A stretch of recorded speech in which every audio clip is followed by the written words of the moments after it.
마태복음 4장 23절로부터 25절 말씀 우리 한 목소리로 읽겠습니다.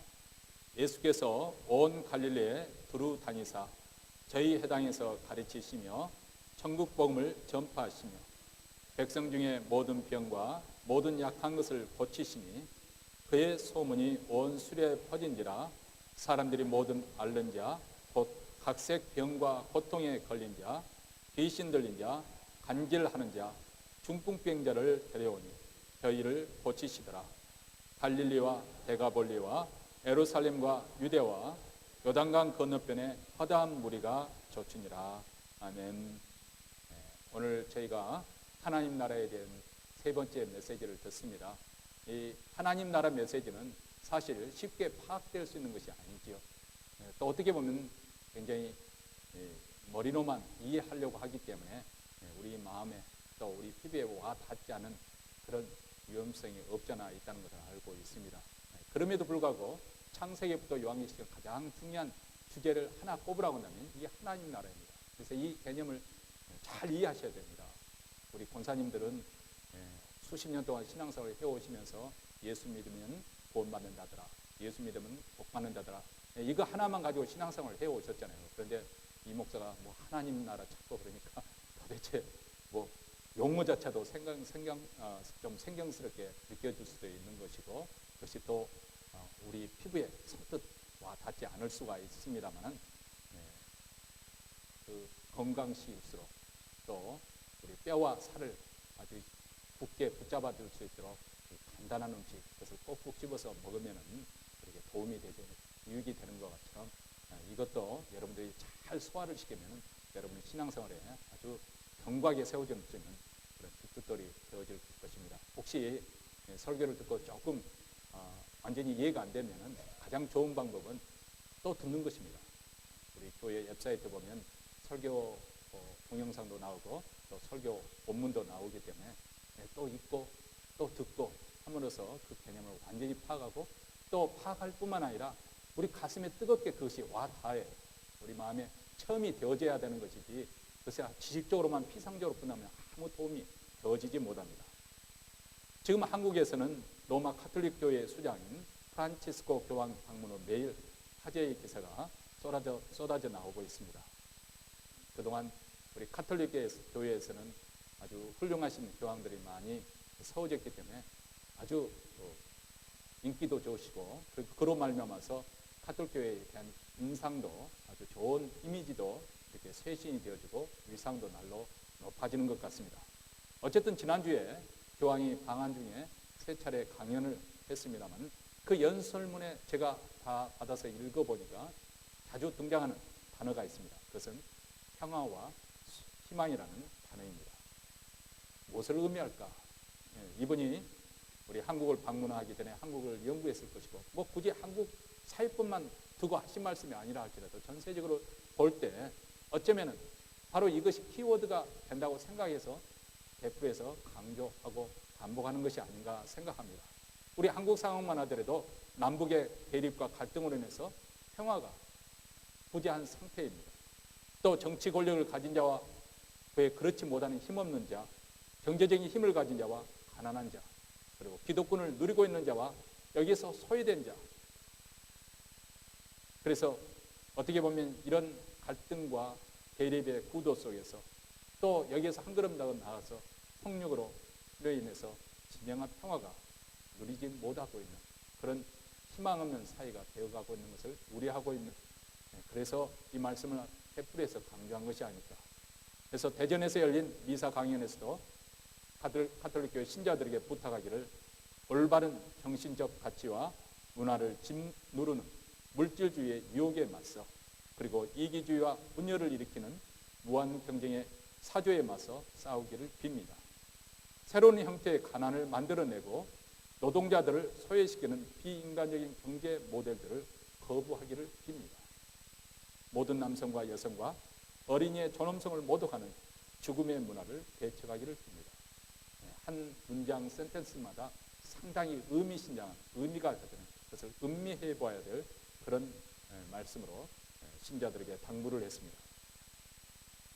우리가 살고 있는 이 세상은 정치적으로든지 이념적으로든지 종교적으로든지 아니면 경제적인 불평등으로 인해서 날이 가면 날이 갈수록 대결과 또 갈등의 구조로 치닫고 있습니다. 거기에 한층 더 나가서 폭력과 전쟁이 더 빈번해지고 있습니다. 여기에 더하여서 물질 만능주의와 무한 경쟁주의가 더욱 우리의 문제를 복잡하게 만들고 심각하게 악화시키고 있습니다.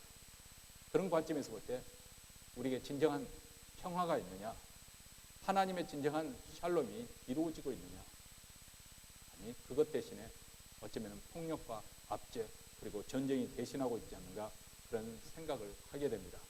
지금 이라크는 수니파 시아파의 헤게모니 싸움, 얼핏 보기에는 종파 간의 갈등인 것 같지만 그 이면에는 어떤 정치적인 이해관계든지 아니면 권력 투쟁의 그런 것으로 해서 특별히 이라크 반군인 급진 수니파 이슬람 무장 조직의 그 이라크 레반트 이슬람 국가 ISIL이라는 이 단체가 그 이라크 북부 지역을 장악함으로써 새로운 국면에 돌입을 했습니다.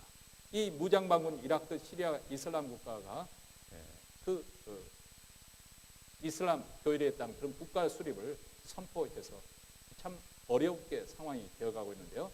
최근에 한 그 이라크 기독교인을 대변하는 마크 아라보라는 사람과 그 인터뷰를 이렇게 소개를 한 것을 읽었습니다. 그런 말하기를 IS는 급진 이슬람 그 무장 단체를 말하는 것입니다. IS는 도시에 남은 기독교인이면 엄마, 아빠, 아이를 가리지 않고 잔인하게 목을 베고 있습니다. 전 세계는 이런 악마를 목격한 적이 없을 것입니다. 그들은 죽은 아이들의 잘린 목을 긴 막대기에 끼워 모술에 있는 한 공원에 전시하고 있습니다. 이렇게 보고를 하고 있습니다. 그들이 기독교인들에게 세금을 내면은 박해를 면하게 해준다고 그렇게 약속했지만 그것이 지켜지지 않고 오히려 세금을 낸 기독교인들의 아내나 딸들을 납치해서 자기들의 아내로 삼는 거죠. 이슬람 국가는 여러 아내를 거를 수 있는 4명까지 둘 수 있는 그렇게 허락하지 않습니까? 아라바라는 이 대변인이 말하기를 이건 인륜에 반하는 범죄입니다. 전 세계가 다 이 일에 함께 학살 반대 함께 해야 된다는 거죠. 이것은 단순히 우리 믿음 공동체, 기독교 공동체만의 일만이 아니라고 그렇게 하소연을 하고 있습니다. 여러분 세상 뉴스를 들어보면 이라크뿐만 아닙니다. 사람들이 뭐 이제는 몇십 명 죽는 것은 뭐 그러려니 하고 넘겨드는 거죠. 지금 세상에 내란과 전쟁이 벌어지지 않는 대륙이 어디 있습니까? 이렇게 폭력으로 세상이 얼룩되어 있는 것을 보게 됩니다. 심지어는 공정하게 법을 집행하는 국가 권력도 많은 경우에 보면은 폭력적인 힘을 사용하고 그래 무력으로 상대방을 제압하려고 하는 것이죠. 이 미국에 우리가 비교적 민주주의가 잘 정착되어 있고 법이 공정하게 실제는 미국에 있다면 그러나 미국도 은밀하게 보면은 이런 폭력적인 힘이 행사되는 것을 자주 목격이 되어집니다. 지난주에는 미조리주 퍼글슨시에서 경찰의 총에 맞아서 사망한 10대 흑인 청년의 사건에서 폭동이 일어났습니다. 그래서 SNN 보면은 유행되는 것이 이렇게 핸섬 이렇게 손을 흔드는 거. 왜냐하면 손을 흔들었음에도 불구하고 총격을 하는 그리고 총에 맞아 죽는 그런 사건이 일어났기 때문에 시위대가 화염병을 던지고 또 거기에 맞서서 경찰은 거의 군대 수준으로 중무장을 해서 체류탄으로 맞서는 폭력 사태가 벌어지자 버락 오바마 미 대통령이 진화에 나섰고 지금은 점점 사태가 진정되고 있는 것으로 알고 있습니다. 사실 우리 자신들은 먹고 사는 일에 너무 바쁘기 때문에 또 우리 인간이라는 것이 별로 자기 중심적이잖아요. 그렇기 때문에 뭐 남들이 뭐 암 걸렸다 해도 사실 그렇게 뭐 암에 와닿지 않습니다. 자기가 뭐 못질하다가 손끝 하나 다치면 그것이 더 신경이 쓰이지 남이 옆에서 암에 죽어가도 별로 그렇게 관심 있게 돌아보지 않는 그런 철저하게 자기중심적이기 때문에 자기에게 직접적인 피해가 되지 않는 이상 자기에게 이해관계가 닿지 않는 이상 뭐 그러려니 이 세상에 일어나는 것은 그러고 그러려니 하고 살고 있습니다. 그래서 이런 소식을 들어도 별로 느끼는 바도 없고 별로 깨달은 바도 없는 것이죠. 그런데 현재 벌어지고 있는 이 현상세에서 벌어지고 있는 일들뿐만 아니고 사실 우리 주변에 일어나고 있는 일, 아니 우리 마음 내부를 가만히 심층적으로 생각해보고 분석해보면 이 세상에 정말 참된 평화가 있나 그런 생각을 하게 됩니다. 이 평화를 이루기 위해서 많은 법들이 만들어지고 평화 조약이 맺어지지만은 아무 소용이 없습니다. 다시 말하면 이 땅에는 지금도 진정한 샬롬이 이루어지지 않고 있다는 것이죠. 아담이 타락한 이후에 우리는 지금 에덴 동산에서 살고 있는 것이 아니죠. 에덴에서 쫓겨나서 에덴 동편에서 살고 있습니다. 에덴 동편에 살고 있다는 것은 무엇을 우리에게 말씀하고 있는가? 심지어는 인간과의 관계 속에가 원산대로 원만하게 되어지는 것이 아니라 다 깨어지고 부서지고 일그러지고 그리고 죄로 오염된 그런 세상 속에서 우리가 살고 있다 그 말이죠. 그러다 보니까 모든 것이 정의롭게만 돌아가는 세상이 아닙니다. 어떤 면에서는 악인이 더 흥왕할 수도 있고 죄인이 더 번성하는 그런 세상에 살고 있습니다. 그래서 이 땅에는 수없이 가난하고 소외된 사람들, 억압당하고 착취당하는 사람들, 그런 사람들이 한숨과 눈물 가운데 살고 있고 또 죄로 인해서 상처받은 상한 심령들이 언제나 우리 하나님 나라가 도래할까? 그들이 간절히 바라는, 그들에게 들려 간절히 소원하고 듣고 싶어하는 소식은 바로 이 하나님 나라에 대한 도래죠.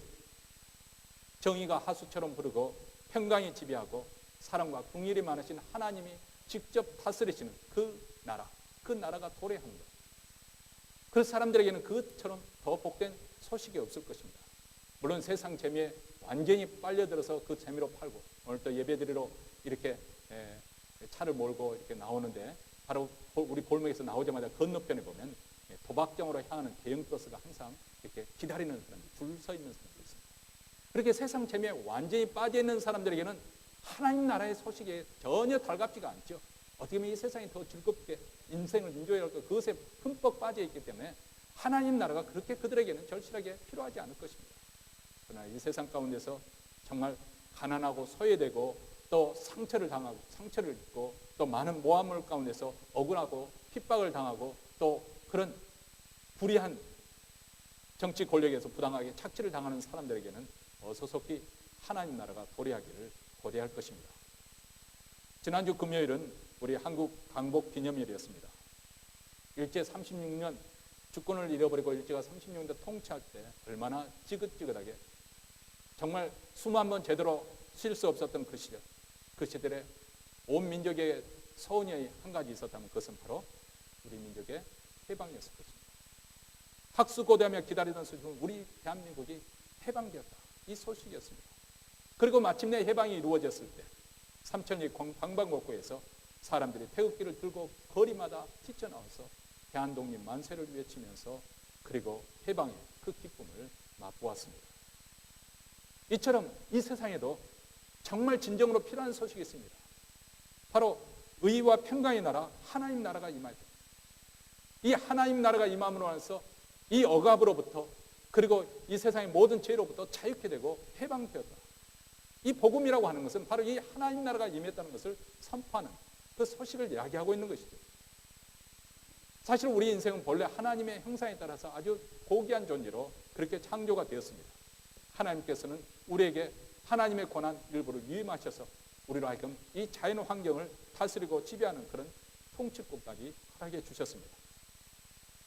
창세기 1장 28절에서 이렇게 말씀합니다. 하나님이 그들에게 복을 주시며 그들에게 이르시되 생육하고 번성하여 땅에 충만하라. 땅을 정복하라. 바다의 고기와 공중의 새와 땅에 움직이는 모든 생물을 다스리라 하십니다. 우리 하나님께서 이렇게 통치할 수 있는 그런 왕과 같은 그런 통치의 유인권을 주시면서 우리를 축복해 주셨기 때문에 우리가 하나님을 사랑하고 하나님의 법에 순종하고 또 그 명령에 따르면은 우리는 영원히 하나님의 주시는 그런 행복과 안녕을 누리고 살 수 있었습니다. 창세기 2장이 넘어가면은 그만 옛뱀 사단의 꾀면 속아 넘어갔기 때문에 바로 타락한 후에 죄가 개입하게 되고 죄가 역사하기 시작했습니다. 그 후로 모든 인생은 바로 하나님의 법을 어기는 그 불순종의 삶으로 인해서 우리는 그만 어둠의 권세 아래, 더 이상 빛의 권세에 사는 것이 아니라 어둠의 권세에 놓이게 된 것이죠. 이 어둠의 권세가 지배하게 되니까 이 세상에 참된 평안과 그리고 행복 그리고 안녕을 누리기가 어렵게 된 것입니다. 다시 말하면 샬롬이 사라진 것입니다. 하나님의 아들이신 예수께서 이 땅에 오셔서 우리에게 이 샬롬을 주시기 위해서 우리에게 다시금 하나님 나라를 회복시키기 위해서 바로 이 땅에 오셔서 죄의 종로를 하며 비참하게 살고 있던 우리 인생을 해방시켜 주신 것. 이를 위해서 예수님께서 이 땅에 오셨고 이를 위해서 예수님께서 십자가에 죽으셨고 이를 위해서 예수님께서 다시 부활하시고 하늘에 승천하셨습니다. 그리고 지금도 하나님 보좌 우편에 앉아 계신, 하나님 보좌 우편에 앉아 계신다는 것은 편히 쉰다는 그런 의미가 있는 것이 아닙니다. 그보다 더 중요한 의미가 있습니다. 그것은 하나님의 영광과 능력과 권세 가운데서 세상 만물을 통치하고 계신다는 거예요. 고린도전서 15장에 보면 제가 모든 원수를 그 발 아래 둘 때까지, 그 발 아래 둘 때까지는 무엇을 의미하는 거예요? 우리가 역사적에 보면은 옛날 전쟁이 일어나면은 진 적장은 그 이긴 승리한 그 장군이나 왕 앞에 와서 납작 엎드리잖아요. 그러면 왕이 그 목을 밟습니다. 내가 완전히 이 사람을 정복했다. 그런 표시죠. 다시 말해 예수님께서 예수 그리스도께서 하늘 보좌에 앉아서 모든 원수를 그 발 아래 둘 때까지, 완전한 승리를 거둘 때까지 불갑을 왕노를 하십니다. 그렇다고 해서 지금 우리 주님이 왕노릇을 하시고 계시지 않는 것이 아니라 그 말이죠. 왕노릇 하고 계십니다. 그리고 결국에는 맨 나중에 멸망받을 원수는 사망입니다. 사실 제게 주어진 이 시간 안에서 이 하나님 나라의 개념을 다 설명하니까 이렇게 설교를 하다가도 혹시 성도들이 또 다른 질문, 의문점이 있으면 이런 생각이 나니까 제가 설교가 자꾸 이렇게 지연이 됩니다만 아마 그런 말을 할 거예요. 아니 예수님께서 지금이 왕이 돼서 다스리고 계신다는 하는데 그러면 세상이 왜 이 모양입니까? 왜 이런 악한 일들이 일어나도록 예수님께서는 그것을 제압하지 못하고 계십니까? 아마 이런 질문을 분명히 할 거예요. 사실 예수님이 지금도 왕 가운데서 이 세상 만물을 통치하고 계신다는 것은 오직 믿음의 사람들만이 믿음의 능으로만 그것을 볼 수 있는 것이고 믿음으로만 그것을 수용할 수 있는 그런 진리입니다. 예수님의 통치 방식은 세상 왕들의 통치 방식과는 전혀 다른 양식으로 이렇게 진행하고 있기 때문에 그렇습니다.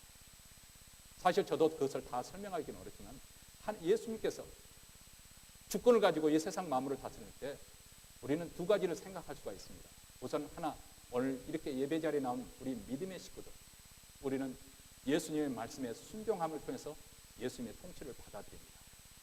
바로 예수님께서 우리를 통해서 예수님께서 왕으로도 통치하고 계시는 거예요.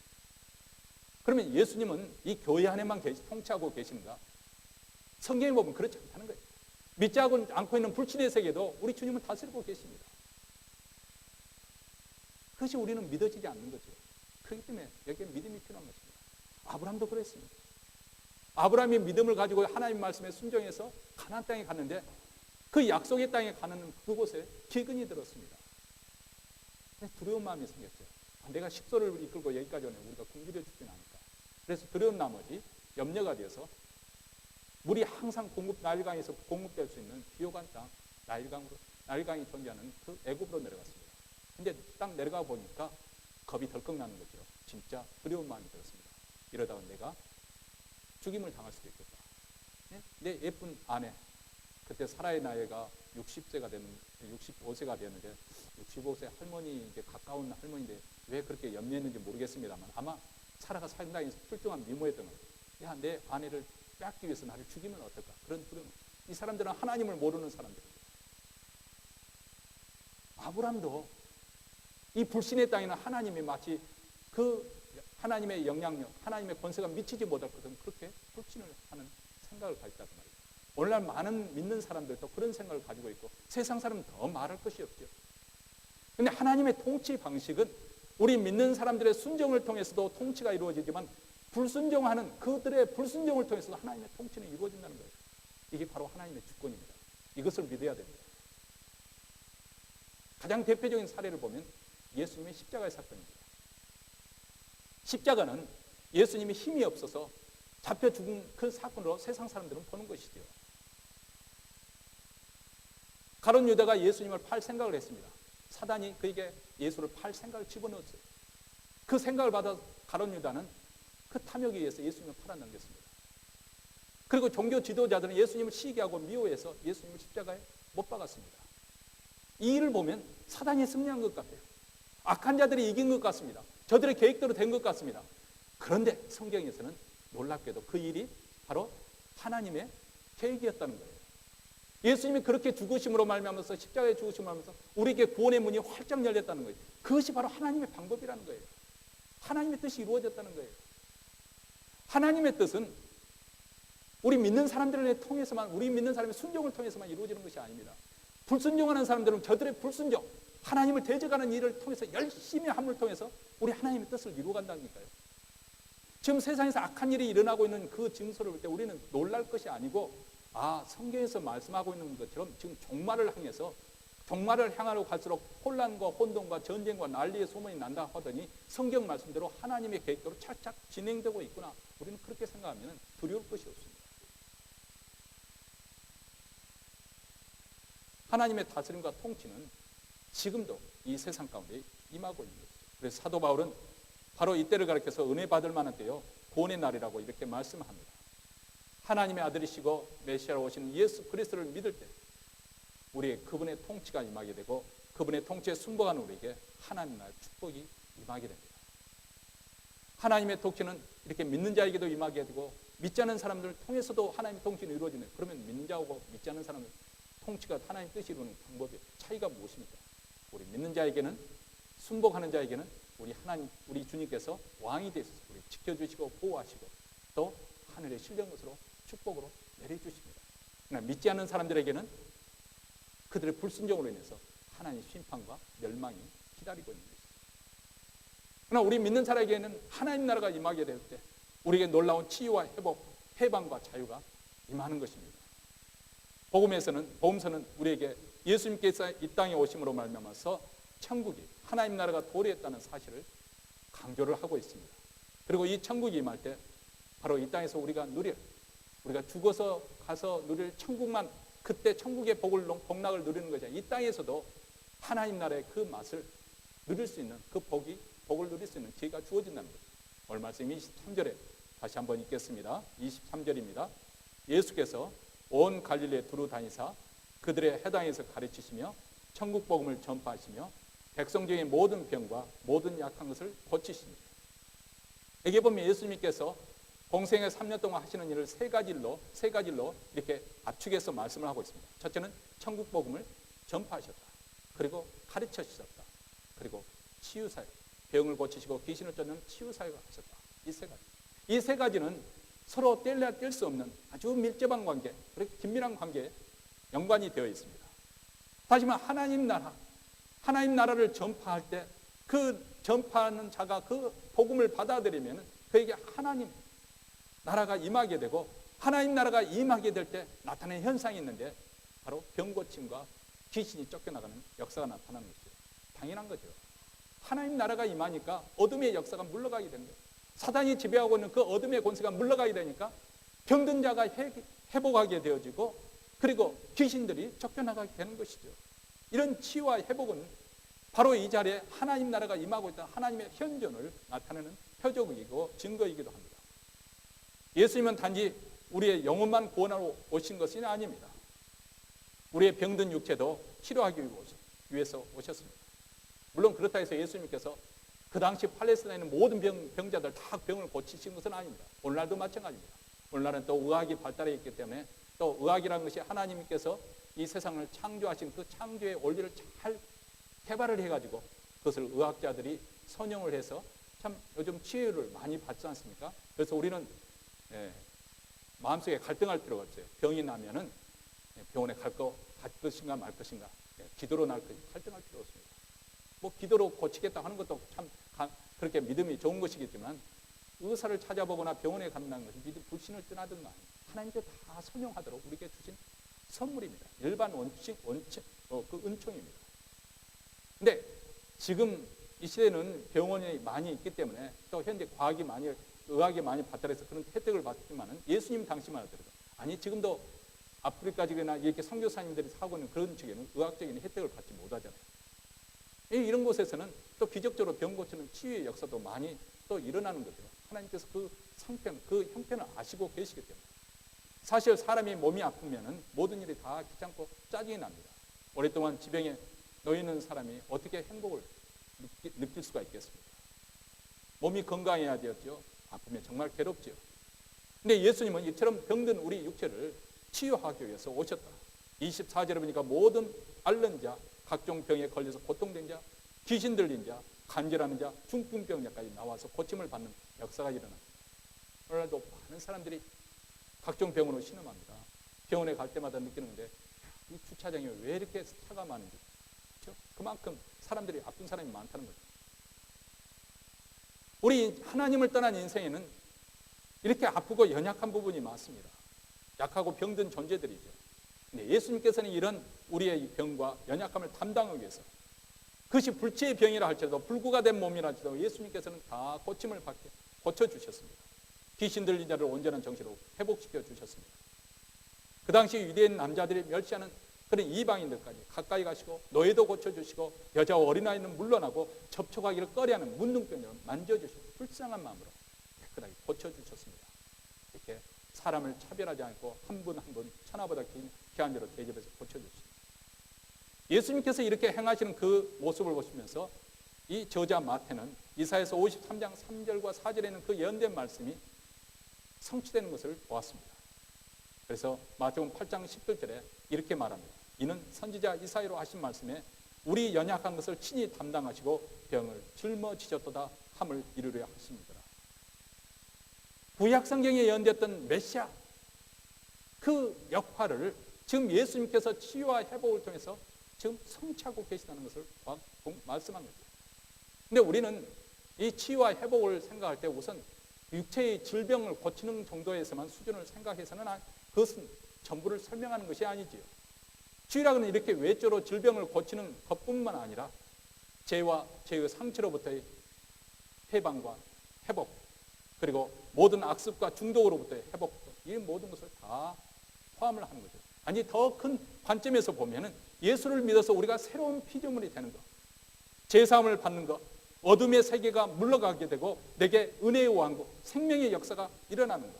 그래서 우리 가정이 새로워지고, 그렇잖아요.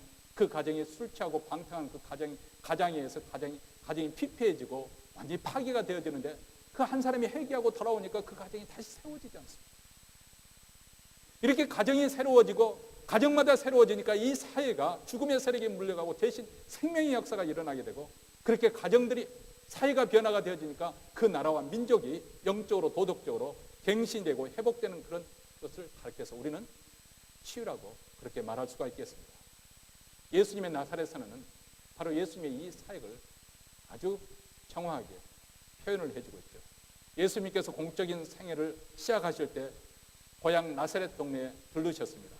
안식일에 회당에 들어가니까 그 해당 지기가 여러 성경책, 지금은 성경책에는 우리 한 책을 가지고 있지만 그 당시에는 두루마리거든요. 그 중에서 이사야서가 쓰여진 그 두루마리 책을 가져다 주니까 예수님께서 쫙 펴시고 한 구절을 지목하고 읽으셨는데 그것이 누가복음 4장 18절부터 19절에 나와 있습니다. 이 이사야서에 있는 구절을 인용한 겁니다.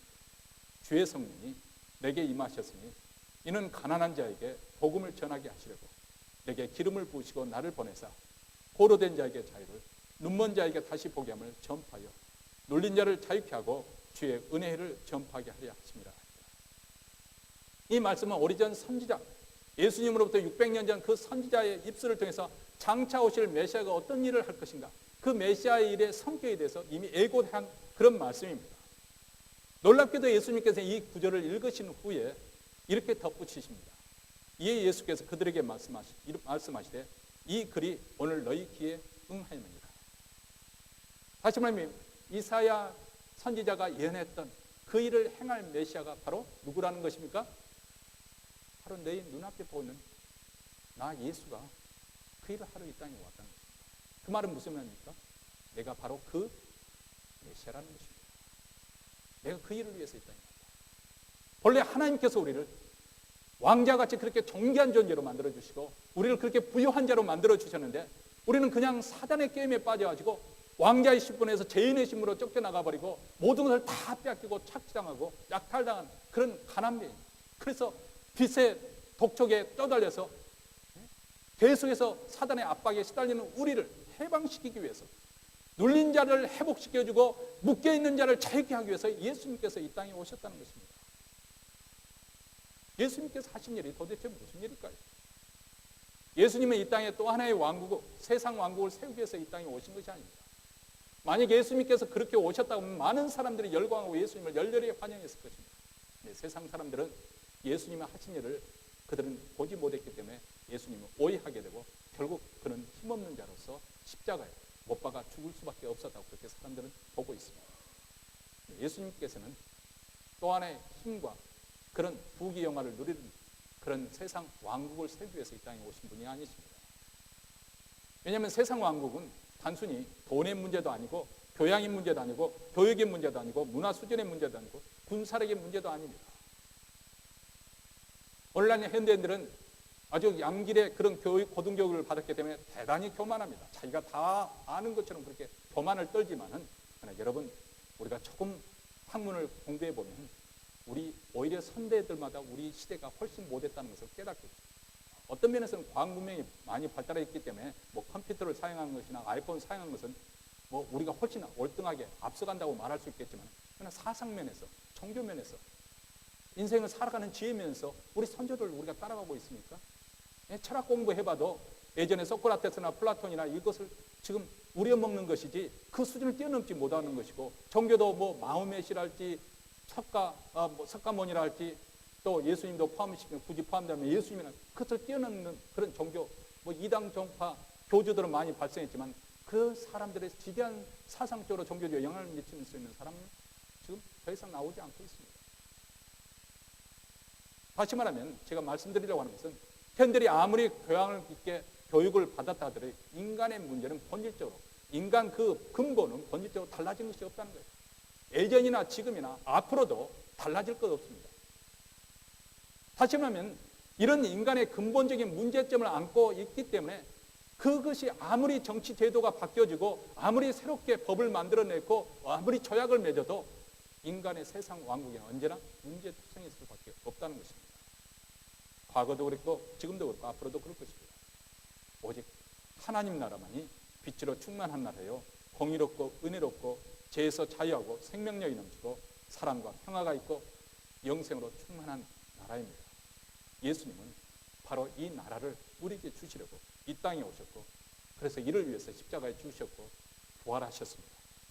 우리를 죄와 죽음의 세력에서 해방시켜주기 위해서, 하나님의 생명에 들어가게 하기 위해서, 그 영원한 나라에 우리를 하여금 넉넉하게 들어가기 위해서 예수님께서는 우리 죄를 대신해서 죽으시고 그리고 부활하시고 하늘로 승천하신 것입니다. 성경은 바로 이것을 증거해 주고 있는 것입니다. 창세기부터 요한계시록까지 가장 중요한 성경의 주제를 하나 꼽으라 한다면 바로 이 하나님의 나라, 이 하나님 나라를 하나님께서는 우리에게 주시려고 예수 그리스도를 이 땅에 보내셨다는 거예요. 그리고 이 하나님 나라의 핵심은 무엇이냐? 그 하나님의 아들이신 그 예수님께서 메시아로 이 땅에 오셨는데, 그 메시아 되신 예수님께서 우리의 죽음과 그 사망의 권세도 우리를 해방시키기 위해서 우리 죄를 대신해서 죄값을 대신 지불하기 위해서 자신이 십자가에서 죽으시고 그리고 사흘 만에 다시 부활하셨다는 것입니다. 그리고 이 사건을 널리 전파하고 이 사건이 믿는 자마다, 예수 그리스도의 그 복음을 믿는 자마다 하나님 나라가 은혜로 임한다는 것입니다. 구약 성경은 우리에게 임할 이 하나님 나라에 대해서, 그래서 이 나라를 도래케 할 메시아에 대해서 예고를 하고 있는 것이고, 복음서는 예수 그리스도를 통해서 이 땅에 하나님 나라가 도래했다, 그것을 선언하고 있는 것이고, 그리고 사도행전과 그의 모든 신약 성경들을 보면 바로 복음 전파를 통해서 하나님 나라가 계속해서 이 하나님 나라가 전파되고 있다, 확장되고 가고 있다는 것을 증언해 주고 있는 것입니다. 한례로 사도행전을 보면 사도들도 예수님으로 많은 병자를 고치지 않습니까?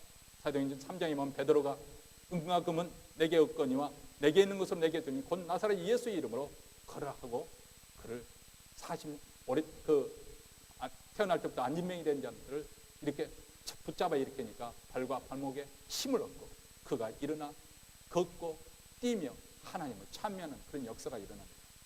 심지어는 사람들이 사도 바울의 몸에서 손수건이나 아치만을 가져가다 병든 사람에게 얹으니까 그 병이 떠나고 악기도 나가는 권능조차 나타나는, 이렇게 사도행전에 우리에게 하나님 나라가 이렇게 전파될 때 어떤 역사가 일어나는가, 지금 하나님 나라가 전 세계적으로 확장되고 있는 것을 이렇게 생생하게 사도행전은 우리에게 기록해 주고 있습니다. 하나님 나라는 우리가 죽어서만 가는 나라가 아닙니다. 바로 지금 여기서도 우리 가운데 여전히 충만하게 임재하고 있습니다. 그분의 다스림이 임하기 때문에 어둠의 세력이 물려가는 것이고 하나님의 회복과 축복이 나타나게 되는 것이죠. 우선 병과 귀신과 간일과 중풍병의 고침을 받고 상처와 약한 영성들이 치유되고 폭력과 거짓과 불의와 불법이 떠나가게 되는 것이죠. 그래서 복음이 들어가는 곳마다 이렇게 사람의 삶의 질이 바뀌어지고 사회가 개혁이 일어나게 되고 국가가 변화가 일어나는 이유가 바로 여기 있습니다. 거기에 생명과 자유가 임하게 되고 화평이 임하고 기쁨이 임하고 거룩과 의로움, 은혜와 평강이 임하기 때문에 그렇습니다. 천국이 지금 현존하고 있습니다. 현재 존재하고 있습니다. 그 나라는 중단되지 않고 계속해서 현재 진행 중이고 전 세계로 확산 중이고 주님이 다시 오실 때까지 계속 진행해 갈 것입니다. 말씀의 결론을 맺습니다. 중요한 질문은 여기 있습니다. 우리가 골치 아프게 하나님 나라에 대해서 이해해 보려고 막 이제 지금까지 말씀을 들었는데, 그렇다면 그 하나님 나라가 나하고 무슨 상관이 있는가? 이게 중요한 거 아니겠습니까? 하나님 나라가 현존한다는 그 사실이 도대체 내 삶과 내 인생과 내 가정과 무슨 관계가 있는 것인가? 어떤 의미를 던져주고 있는가? 우리가 살고 있는 이 사회에 그 의미가 무엇인가? 우선 첫째로 하나님 나라가 임할 때 우리에게 삶의 전환을 요구한다는 것입니다. 회개하라, 천국에 가까워하느니라. 예수님께서 하나님 나라가 가까웠다고 그렇게 선포하시면서 가장 먼저 요구하신 것이 바로 회개입니다. 여기서 회개는 우리가 얼핏 생각하는 것처럼 내가 남들과 좀 거짓말 좀 하고 살고 또 도덕적으로 좀 부도덕한 일을 하고 있고 그것을 지금 회개하는 것도 아닙니다. 물론 그것도 회개되어야겠지만 여기서 말하는 회개라는 것은 그런 차원에서 말하는 것이 아닙니다. 여기서의 회개라고 하는 것은 삶의 자선을 전환하라는 거예요. 자기 욕망으로 세상 왕국을 세우려는 그 일을 중단하고 의롭고 거룩한 하나님의 나라를 향해서 돌아서라는 것입니다. 세상으로 줄창 달려가서 이 세상에 나의 어떤 욕망을 취하려고 하는 그 삶의 자세에서 이제는 돌아서서 하나님의 의와 거룩을 추구해 가라는 것입니다. 세상적이고 정욕적인 길에서 불의하고 거짓된 그 길에서 의롭고 거룩한 길로 참 행복 있는 길로 돌아서는 것입니다. 복음서에 보면 예수님을 만나면 이런 삶의 전환점이 이루어진 사람들이 참 많이 등장을 하죠. 가장 대표적인 사람이 삭개오 세리장입니다. 삭개오는 팔레스타인 그 지방 그 지역에서 그래도 가장 번영하는 도시에서 세무소장이었습니다. 세리장이니까 세무소장이에요. 그게 상당히 높은 지위에 있는 사람이죠. 아니 더 영적인 관점에서 세상 만몬신에 완전히 꽉 잡혀있는 사람이에요. 이 사람에는 돈 버는 것 외에는 다른 거 아무 취미가 없는 사람입니다. 이 세리장 삭개오가 예수님을 만났습니다. 예수님을 영접하게 됐습니다. 예수님께서 그를 찾아오셨습니다. 만나주셨습니다. 그러자 그는 차진해서 자기 재산 절반을 가난한 자에게 나눠주고 앞으로 내가 혹시라도 다른 사람의 그 돈을 부당하게 탈취한다면 내가 4배로 갚겠습니다. 이것은 율법이 요구하는 것보다 훨씬 더 자기 그것을 갚겠다고 그렇게 약속을 합니다. 이것이 바로 하나님 나라가 임할 때 임하는 회개의 열매입니다. 조금 도전을 드리려고 합니다. 오늘날 예수 믿는 사람들 가운데 많은 사람들이 예수 믿는 것을 오해를 하고 있습니다. 그것이 어떻게 보면 우리 목회자들 책임이기도 합니다. 예수 믿으면 구원받는다. 예수 믿으면 복을 받는다. 이런 공리적인 생각을 가지고 예수를 믿기 때문에 사실 예수 믿는 사람들은 점점 많아지고 있지만 세상이 변화되지 않고 사회가 변화되지 않고 오히려 세상이 교회에 대해서 손가락질하고 돌팔매질 하고 있습니다. 예수 믿는 사람들 말만 번지라고 이익이 됩니다. 자기 희생할 줄도 모르고 셀피시하다. 그런 말을 많이 듣습니다. 뭐가 문제일까? 여러 가지 문제가 있겠으면 우선 가장 근본적인 것은 신학적인 문제입니다. 바로 하나님이 우리 욕망을 채워주는 분, 우리가 추구하는 그런 세상 왕국을 완성시켜주는, 그래서 하나님의 축복을 받고 하나님의 능력을 받아서 내 욕망을 채워가는 것을 신앙생활을 잘하는 것으로 생각을 합니다. 네, 다시 말씀드리지만 예수님은 세상 왕국을 세우려고 오신 분이 아니시고 우리에게 세상 왕국을 주려고 오신 분이 아니십니다. 그분은 이 땅에 하나님의 왕국을 도래케 하고 우리에게 하나님 나라를 주시기 위해서 이 땅에 오신 것입니다. 그리고 그를 위해서 예수님은 우리 죄를 대신해서 십자가에 죽으셨고 또 부활하신 것입니다. 이 하나님 나라에 우리가 들어가려면 하나님의 통치를 받아야 될 거 아니겠어요? 이 하나님 나라의 통치를 받는데 가장 첫 번째 첫 단추가 무엇이냐? 하나님 나라를 돌이키는 거예요. 하나님께 돌이키는 거예요. 우리의 삶의 자세를, 내 인생의 어떤 야망, 야심, 욕심, 내 행복, 그것을 추구하는 것 대신에 하나님 나라를 가장 우선순위로 두고, 예수님께서 말씀하신 대로 너희는 먼저 그의 나라와 그의 의를 먼저 구하라. 그래야 하면 이 모든 것을 너희에게 주시겠다. 이 삶의 우선순위를 확실하게 하나님을 먼저, 예수님을 나의 왕으로 먼저 모시는 일입니다. 이것이 바로 회개입니다. 내 삶의 전환점이 이루어져야 됩니다. 두 번째로 우리가 생각해야 될 것이 있습니다. 하나님 나라는 죽어서만 가는 것이 아니라 이 땅에 현존하고 있기 때문에 그것이 우리 삶을 통해서, 우리 가정에서, 우리 사회에서 그것이 현존하는 것을 우리는 드러내야 될 그런 사명을 우리가 가졌다는 것입니다. 사실 기독교가 자칫하면 종교는 아편이라는 그런 비난을 받을 만한 이유 중에 하나는 뭐냐면, 이 세상 살이에 대해서는 전혀 무관심하고 그냥 죽어서 천당 가면 되지 않느냐, 그렇게 생각하기 때문에 그렇습니다.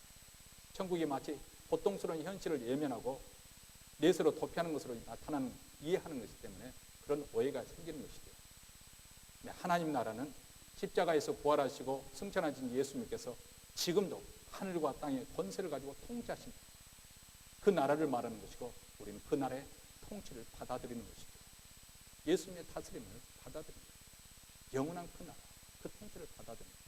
그렇기 때문에 우리가 살고 있는 이 현실, 이 세상에 하나님 나라가 임하게 되면 불가피하게 충돌이 일어납니다. 예수를 믿게 되면 여러분 안에 새로운 갈등이 유발이 된다는 거예요. 예전에는 세상 사람들이 원하는 거 나도 원했기 때문에 그 흐름에 따라 타니까 갈등을 일으킬 필요 없어요.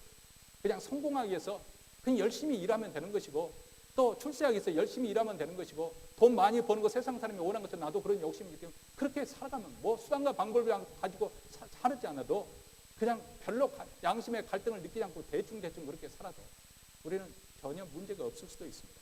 근데 예수를 믿게 되면은 우리 안에 새로운 갈등이 생기게 됩니다.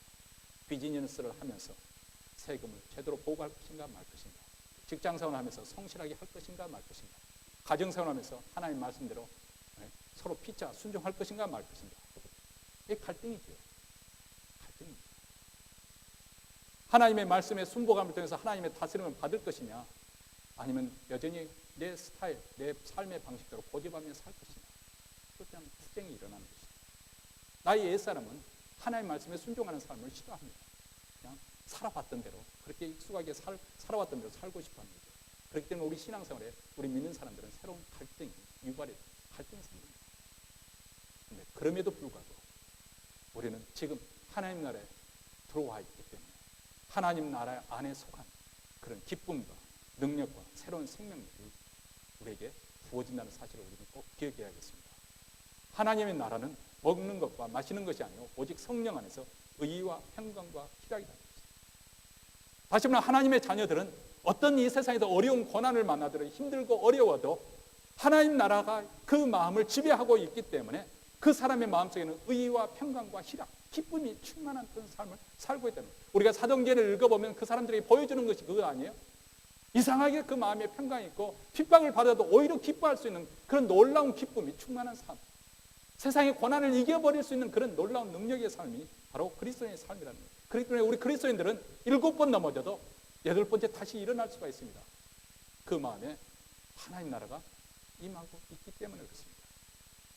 다시 말하면 하나님 말씀에 순종하고 진실하고 의롭고 거룩하게 정직하게 살아갈 수 있는 그런 능력이 주어진다는 것입니다. 이렇게 살아가면 나를 통해서 이 사회에 하나님 나라가 나타나게 됩니다. 구현이 되어지고 실현이 되어지고 우리 가정에 그런 하나님 나라가 나타나게 됩니다. 그런 불신자들이 우리 그리스도인들을 통해서 경외의 눈으로 바라보게 됩니다. 아니, 조롱을 할 수도 있고 핍박을 할 수도 있지만 내심 그들은 두려워하고 정병을 하게 됩니다. 그리고 세상은 바로 이렇게 믿는 사람들을 통해서 점점 더 나은 살만한 그런 장소로 변해가는 줄 믿습니다. 마지막으로 우리가 하나님 나라가 임하고 있다는 것은 만물을 새롭게 하시겠다는 하나님의 약속을 또한 믿는 것과 같습니다. 현실은 결코 낙관할 수 없는 것이죠. 세상은 여전히 악과 죄악이 가공할 만한 능력으로 많은 사람들을 사로잡고 왕으로서 부림을 하고, 그래서 사람들을 멸망으로 이끌어가고 있습니다. 영적으로 볼 때는 참으로 어두운 거예요. 영적으로 볼 때는 참으로 어두운 것이 세상적으로 관점에서는 사람들에게 칭찬을 받고 다 세상 사람이 부러워하거든요. 야, 저 사람은 정말 걱정이 없어 좋겠다. 무슨 걱정일까? 좋은 집에서 살고 좋은 차에서 살고 남편이 직장에서 돈도 잘 벌어오고 또 부인도 뭐 저 정도면 한몫 한 미모를 가지고 있고 자식들도 뭐 승승장구 세상이 잘 되고 우리는 부러워합니다. 그것 자체가 뭐 어떤 제약이라는 말씀을 제가 말씀드리려고 하는 건 아니지만은 그러나 중요한 것은 여기 있습니다. 그 사람이 가고 있는 방향이 어느 방향이냐는 거예요. 하나님 나라를 향해서 가고 있느냐 아니면 세상 왕국을 향해서 가고 있느냐, 그것이 중요하다는 방향.